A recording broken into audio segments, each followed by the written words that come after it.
अनेक पुरुष आणि महिलांना वाटतं की माझ्या जोडीदाराची इच्छा या सगळ्यांमुळे काम इच्छा कमी होऊ शकते। आता प्रश्न येतो, काम इच्छा जास्त कशामुळे होते? जशी कुणाला भूक जास्त लागते, कुणाला कमी लागते। माझी काम इच्छा कमी झाली आहे, हे नॉर्मल आहे का? किंवा माझी लैंगिक इच्छा खूप जास्त आहे, ही काही समस्या तर नाही ना? असे प्रश्न अनेकांच्या मनात येतात, पण या विषयावर मन मोकळेपणाने बोललं जात नाही। त्यामुळे अनेक गैरसमज तयार होतात। काहींना वाटतं की जास्त इच्छा म्हणजे शरीर खूप मजबूत आहे, काहींना वाटतं कमी इच्छा म्हणजे आपण आजारी आहोत। पण खरंच असं असतं का? जाणून घेऊयात डॉक्टर उमेश मुंदडा यांच्याकडून। आशा किरण क्लिनिक 1985 पासून लोकांच्या सेवेत आहे। गेले 40 वर्ष ते लोकांना मार्गदर्शित करताय। महाराष्ट्रात मुंबई, पुणे, नाशिक, कोल्हापूर, नगर अशा अनेक शहरांमध्ये त्यांचे क्लिनिक आहे आणि छत्रपती संभाजीनगरमध्ये त्यांची शाखा आहे। काम इच्छा किंवा लिबिडो म्हणजे फक्त सेक्स करण्याची इच्छा नाही, ती आपल्या शरीराची आणि मनाची नैसर्गिक भावना आहे। जशी कुणाला भूक जास्त लागते, कुणाला कमी लागते, तसंच काम इच्छा ही प्रत्येक व्यक्तीमध्ये वेगळी असते। यामुळे स्वतःची तुलना दुसऱ्याशी करणं ही खूप मोठी चूक आहे। सोशल मीडियावर मित्रांमध्ये किंवा चित्रपटांमध्ये जे दाखवलं जातं ते वास्तव असतंच असं नाहीये। आता प्रश्न येतो, काम इच्छा जास्त कशामुळे होते? काही लोकांमुळे ती नैसर्गिकरित्या जास्त असू शकते आणि त्यात काही चुकीचंही नाहीये। पण जर दिवसभर फक्त त्याच विचारांनी डोकं भरलेलं असेल, त्यामुळे काम, अभ्यास, नात्यांमध्ये, रोजच्या आयुष्यामध्ये गोष्टी बिघडत असतील किंवा वारंवार धोकादायक निर्णय घेत असतील, तर त्याकडे दुर्लक्ष करू नये।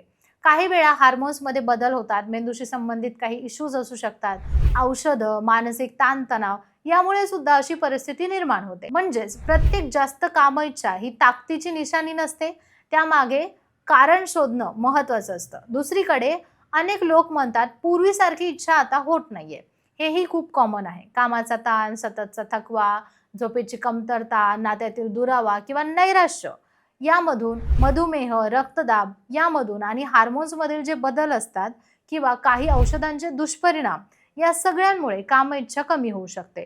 विशेष म्हणजे पुरुषांमध्ये टेस्टोस्टेरॉन कमी झाल्यामुळे आणि महिलांमध्ये इस्ट्रोजनमधील बदलांमुळे लैंगिक इच्छा कमी होऊ शकते।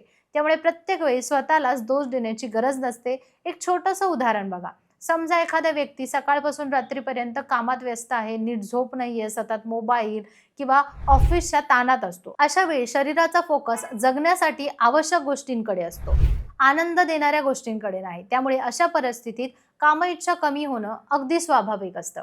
म्हणजेच फक्त सेक्सची समस्या म्हणून न पाहता पूर्ण जीवनशैलीकडे बघणं गरजेचं आहे। आणखी एक महत्त्वाची गोष्ट, अनेक पुरुष आणि महिलांना वाटतं की माझ्या जोडीदाराची इच्छा माझ्यापेक्षा जास्त किंवा कमी आहे, म्हणजेच आमच्या नात्यात काहीतरी बिनसलं आहे। पण प्रत्यक्षात प्रत्येक व्यक्तीची लैंगिक इच्छा सारखी असणं शक्य नाहीये। महत्त्वाचं म्हणजे दोघांनी एकमेकांशी मोकळेपणाने संवाद साधणं, कारण शांत राहिल्यामुळे गैरसमज वाढतात, पण संवादामुळे अनेक समस्या सहज सुटू शकतात। काम इच्छा संतुलित ठेवण्यासाठी काय करायचं? चांगली झोप, व्यायाम, आहार, ताण कमी घ्यायचा, धूम्रपान, मद्यपान नाही करायचंय, या साध्या गोष्टी करायच्यात। आणि जर बदल बराच काळ जाणवत नसेल, तर मग डॉक्टरांकडे जाऊन सल्ला घेणं गरजेचं आहे। कारण योग्य कारण समजलं तर उपचारही सोप्या पद्धतीने करता येतात।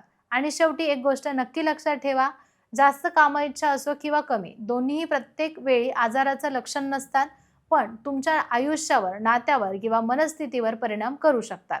तर याकडे दुर्लक्ष करू नका। लैंगिक आरोग्य हेही आपल्या एकूण आरोग्याचाच भाग आहे, त्याबद्दल मन मोकळेपणाने बोलण्यात अजिबात लाजू नका।